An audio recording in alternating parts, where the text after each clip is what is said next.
ఎంతో మంది ఆవేదన వ్యక్తం చేస్తూ ఉన్నారు. తగిన న్యాయం మాకు జరగాలి, క్రైస్తవ్యులకు న్యాయం జరగాలని కోరుకుంటున్నారు.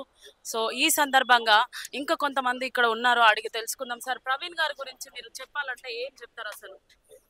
అంటే ఇది one of the talented person అండి. అంటే క్రైస్తవ్యంలో అంటే అన్ని విధాలుగా ఒక జ్ఞానము కలిగినటువంటి వ్యక్తి. అంటే అటు ముస్లిమ్స్కి డెబేట్లో కానివ్వండి, అటు హిందూస్ డెబేట్లో కానివ్వండి, అంటే ఎవరిని కూడా కించపరిచినట్టు ఎప్పుడు ఆయన మాట్లాడలేదు.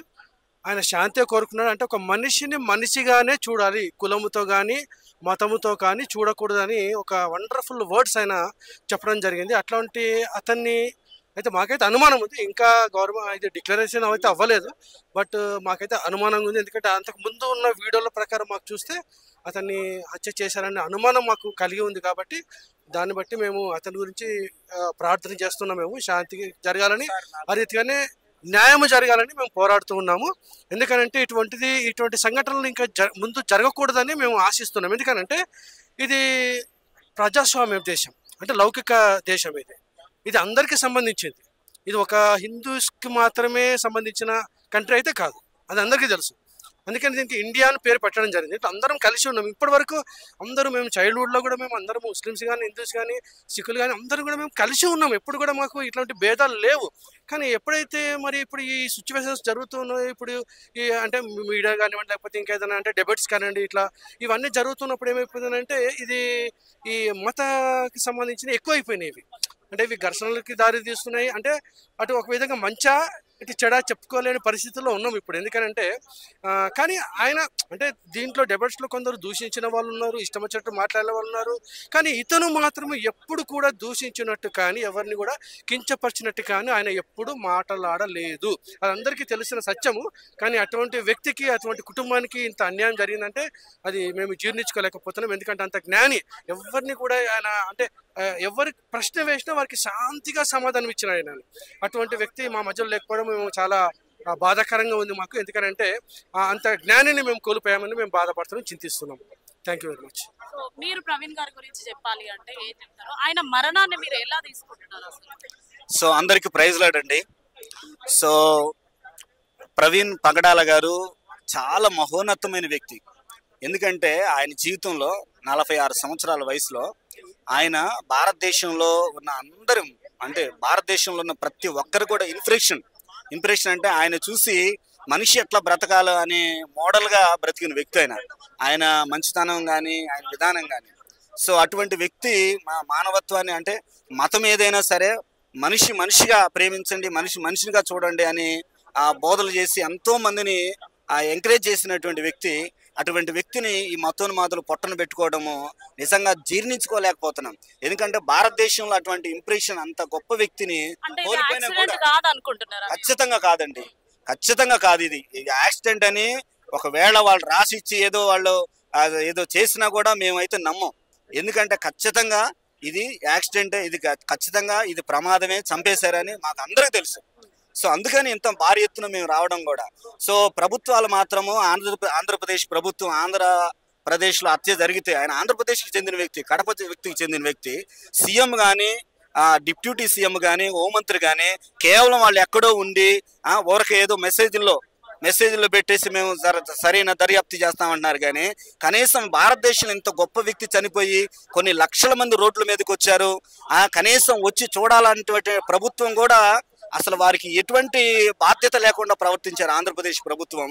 నిజంగా మేము చాలా అసహ్యంగా ఫీల్ అవుతున్నాం. అది మాకు చాలా సిగ్గు అనిపిస్తుంది. ప్రభుత్వం అసలు ముఖ్యమంత్రి, డిప్యూటీ ముఖ్యమంత్రి ఆయన ఎక్కడ చూసిన వాక్యాలు చదివి, డిప్యూటీ సీఎం ఎక్కడ చూసిన వాక్యాలు చదివి బహిరంగ ప్రచారం చేసి, బహిరంగంగా సీఎంగా డిప్యూటీ సీఎం కాకముందు ప్రచారం చేసిన వ్యక్తి ఇప్పుడు చూస్తే క్రైస్తవులకి ఇంత పెద్ద ఆపద వస్తే కూడా కనీసం వచ్చి చూడలేనటువంటి దుస్థితిలో ఆంధ్రప్రదేశ్ ప్రభుత్వం ఉంది.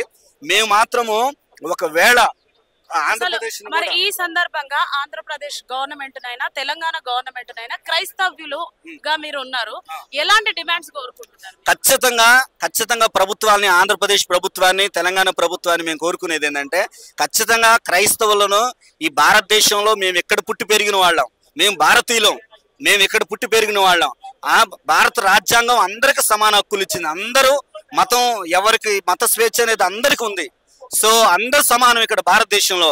కానీ క్రైస్తవ్యాన్ని చాలా తక్కువగా ప్రభుత్వాలే భావిస్తున్నాయని మాకు అనిపిస్తుంది. ప్రభుత్వాలు క్రైస్తవుల మీద ఎటువంటి జాగ్రత్తలు, వాళ్ళ కోసం ఎటువంటి జాగ్రత్తలు తీసుకోకపోవటం, వాళ్ళని ఎటువంటి సమాన భావంగా ప్రభుత్వాలు చూడట్లేదు ఇప్పటి వరకు. సో మేము చెప్తుంది ఏంటంటే, క్రైస్తవులకి ఆంధ్రప్రదేశ్లో, తెలంగాణలో ప్రభుత్వాలు సమాన భావంతో చూడటం మాత్రం కనీసం దయచేసి మీరు చేయండి అని మేము రిక్వెస్ట్ చేస్తున్నాము. ఒకవేళ ఇప్పుడు ఆయన కానీ ఒకవేళ చంపేశారని కానీ తెలిస్తే భారతదేశంలో ఉన్న మేము అందరం క్రైస్తవులం, ఆంధ్ర తెలంగాణ, ముఖ్యంగా ఆంధ్ర తెలంగాణలో ఉన్న క్రైస్తవులం ఏకమయ్యి ఖచ్చితంగా ఈ ఆంధ్ర తెలంగాణకు బంధుకు పిలుపునిస్తాం. అర్థమైన రోడ్లు నిర్బంధిస్తాం. ఖచ్చితంగా ఆ మతోన్మాదులు ఎక్కడున్నారో వాళ్ళని వీడ్చి కొడతాం. మేము యేసు ప్రభు మాకు నేర్పించింది ఏంటంటే సహనము, ప్రేమ, క్షమాగుణం ఇప్పటి వరకు మేము నేర్పించాము. మమ్మల్ని టీవీలో కొంతమంది మతోన్మాదు కుక్కలు భయంకరంగా యూట్యూబ్లో బైబిల్ టార్గెట్ చేసి, మమ్మల్ని టార్గెట్ చేసి పిచ్చి పిచ్చిగా మాట్లాడుతున్నా కూడా మేము యేసు ప్రభు చూపించిన ప్రేమను బట్టి వాళ్ళని ఇప్పటి వరకు సహించాం, మౌనంగా ఉన్నాం. అయితే మేము ఒక మహోన్నతమైన గొప్ప వ్యక్తిని కోల్పోయాం. క్రైస్తవులు తిరగబడితే ఎట్లా ఉంటుందో మేము చూపిస్తాం. మేము క్రైస్తవులు తిరగబడితే ఎట్లా ఉంటుందో చూపిస్తాము. ఖచ్చితంగా క్రైస్తవులారా అందరూ ఏకమయ్యి, ఒకవేళ ఇది పాస్టర్ని చంపేశారు, ప్రవీణ్ గారిని చంపేశారని కానీ తెలిస్తే ఖచ్చితంగా అందరూ ఎక్కడెక్కడ ఉన్న వాళ్ళు అందరూ రోడ్ల మీదకి రావాలి. మొత్తం రెండు రాష్ట్రాలు బంధుకు పిలుపునిచ్చి రోడ్లు నిర్బంధించి ఆ మతోన్మాదులను పట్టుకునే దాకా మాత్రం ఇది మాత్రం ఆగదు చెప్తున్నాం. సో క్రైస్తవులు బలం ఏంటో మీకు చూపిస్తాం, ప్రభుత్వాలకు చూపిస్తాం, మతోన్మాదులకు చూపిస్తాం మేము. సో మీ టీవీ ఛానల్కి మేము కృతజ్ఞతలు చెప్తున్నాము. సో చాలా టీవీ ఛానళ్ళు సో ఇంతమంది వచ్చి బయట చెప్తున్నా కూడా వాళ్ళు క్రైస్తవులే కదా ఏముంది వాళ్ళదనే ఇంత సింపుల్ గా టీవీ ఛానల్ వాళ్ళు చాలా మంది అలా ఏదో తక్కువగా భావించే చాలా మంది ముందుకు రాలేదు టీవీ ఛానల్ చూపించడానికి కూడా. సో మీరు వచ్చినందుకు మేము థ్యాంక్స్ చెప్తున్నాం. Thank you. చూస్తున్నాం కదా. సో తగిన న్యాయం మాకు జరగాలి. క్రైస్తవుల మీద దాడులు జరుగుతూనే ఉన్నాయి. మేము శాంతి ప్రకటిస్తున్నాం, అయినా కూడా మా మీద ద్వేషాలు కక్కుతున్నారు. ఈసారి మాత్రం మేము ఊరుకునేది లేదు. ఇది యాక్సిడెంట్ అయితే బాగానే ఉంటది, కానీ ఒకవేళ ఇది హత్య అయితే తగిన చర్యలు మేము చేపడతాం. ఇప్పుడైతే మేము ఊరుకునేది లేదు. ఒకవేళ ప్రభుత్వం మా మీద చర్యలు తీసుకుని ఉంటే ఈ ప్రమాదాలు జరిగేవి కాదు. క్రైస్తవులను నిర్లక్ష్యంగా చూస్తున్నారని ఈ సందర్భంగా వింటున్నాం. సో ఇక్కడ ఒక సిస్టర్ గారు కూడా ఉన్నారు, వాళ్ళని కూడా అడిగి తెలుసుకుందాం. చెప్పండి, ప్రవీణ్ గారి గురించి మీరు చెప్పాలనుకుంటే ఏం చెప్తారు మీ మాట? ప్రవీణ్ పగడాల గారు చాలా విజ్డమ్ కలిగిన మనిషి. అండ్ ఆయన ఈ మధ్యన ఇన్స్టాగ్రామ్ ప్లాట్ఫామ్స్ లో కానీ సోషల్ మీడియాలో కానీ ఆయన పీస్ఫుల్ గా డిబేట్ చేసుకుంటూ ఉన్నారు. అండ్ మతోన్మాదం అనేది ఈ మధ్యన చాలా స్టార్ట్ అయింది. అండ్ విచ్చలవిడిగా ఇన్స్టాగ్రామ్ బ్లాగర్సే కానీ బెట్టింగ్ అనుకుంటూ చెప్తూనే మళ్ళీ ఏమంటారు రిలీజియస్ థింగ్స్ అనేది చల్లుతూ ఉన్నారు. దానివల్ల యూత్ ఎవరైతే ఉంటున్నారో సోషల్ మీడియా ఫాలో అవుతున్నారో దాన్ని వాళ్ళు నెగిటివ్ తీసుకొని హేట్రెడ్ అనేది పెరుగుతుంది. క్రిస్టియన్సే కానీ, ముస్లిమ్సే కానీ, సిఖ్సే కానీ, పంజాబీసే కానీ మనం అందరం కలిసే ఉంటాము. ఈ హేట్రెడ్ అనేది పెంచుతున్నారు. అంటే డివైడ్ అండ్ రూల్ అంటే ఇప్పుడు ఇది ఒక పొలిటికల్ గేమ్ అని చెప్పలేము. లేకపోతే క్రిస్టియన్స్ ఒక వీకర్ సెక్షన్ పీపుల్ కాబట్టి ఎవరంటే వాళ్ళని అటాక్ చేస్తే వాళ్ళు సైలెంట్ గా ఉంటారు అనేసి ఆ ఫీలింగ్ లో వీళ్ళు ఇలా చేస్తున్నారండి. సో అది పొలిటికల్ గా జరుగుతుందా లేకపోతే యాంటీ రాడికల్స్ లేకపోతే యాంటీ సోషల్ ఎలిమెంట్స్ అలా చేస్తున్నారో తెలీదు. చాలా మంది Christians judiciary, legislative and advocates లో ఉన్నారు, మీడియాలో కూడా ఉన్నారు. I really thank the media people for supporting and talking on behalf of the Christians. So Christians ఇప్పుడు అలా లేరండి. They are in every section and every sector they are ముందుగానే ఉన్నారు. అండ్ ఎవ్రీ వన్ కి రెస్పెక్ట్ ఇస్తూనే మేము ముందుకు వెళ్తున్నాం. ఇలా ఒక పర్సన్ ని అటాక్ చేయడం అనేది it's really worse. And keeping the religion aside ఒక హ్యూమన్ ఇంత బ్రూటల్ గా కిల్ చేసి అండ్ దాన్ని సాక్ష్యాల ఆధారాలు మాయం చేసి ఆ క్రైమ్ సీన్ ని ప్రొటెక్ట్ చేయకుండా and everything is very suspicious. And even the religious leaders are also getting all the points. Police కంటే ముందే రిలీజియస్ లీడర్స్ దగ్గర కూడా అన్ని చాలా ఉన్నాయి సాక్ష్యాలు. So I request the government not to take this easily. మేము ధర్నాలు చేస్తాం, అది చేస్తాం, అది కాదు. we as a Christian we are asking, give us the truth, reveal the truth. అంత పెద్ద మిషనరీ అనే గ్రహం స్టేన్స్ ని ఒరిస్సాలో ఒక కార్ లో చంపేస్తే కూడా we as a Christians we forgive them. Every missionary, ప్రతి క్రిస్టియన్ చచ్చిపోమంటే మేము చచ్చిపోతాం దేవుడి కోసం. But what you are doing is very wrong in the society. The way you are treating other fellow Christian is wrong. Christian ని చంపేసుకుంటూ వెళ్తామంటే ఇదంతా భారతదేశం అండి.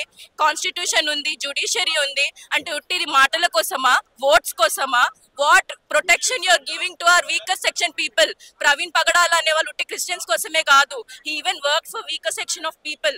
ఈవెన్ వీకర్ సెక్షన్స్ నుంచి కూడా చాలా మంది రిప్రజెంటేటివ్స్ ఆర్ రిప్రజెంటెడ్ అస్.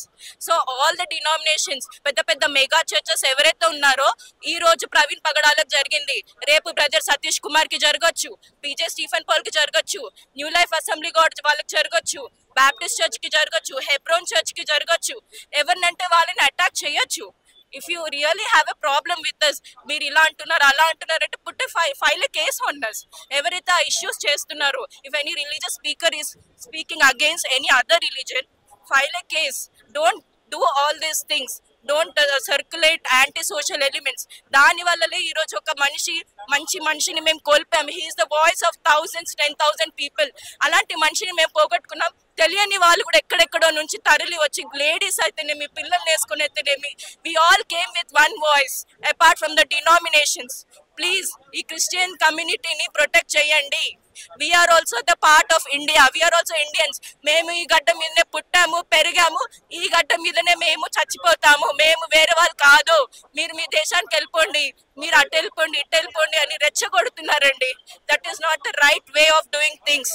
యూనిటీగా మాట్లాడండి, డిబేట్స్ యూనిటీగా ఉండండి. డిబేట్ లో గెలవకపోతే చంపేస్తారా అండి అలాగా? That is not the way. ఇప్పుడు కూడా ఎలా పడితే అలా కామెంట్స్ పెడుతున్నారు, యాంటీ క్రిస్టియన్స్ పెడుతున్నారు. I want the government to take appropriate action on this. And మాకు నిజం చెప్పండి, మేము క్షమిస్తాము. మాకు నిజం తెలియాలి, ఆ పాస్టర్ ఏం చేశారో మాకు తెలియాలి. సో ఈ సందర్భంగా మాకు నిజం తెలియాలి, మేము శిక్షించాం కానీ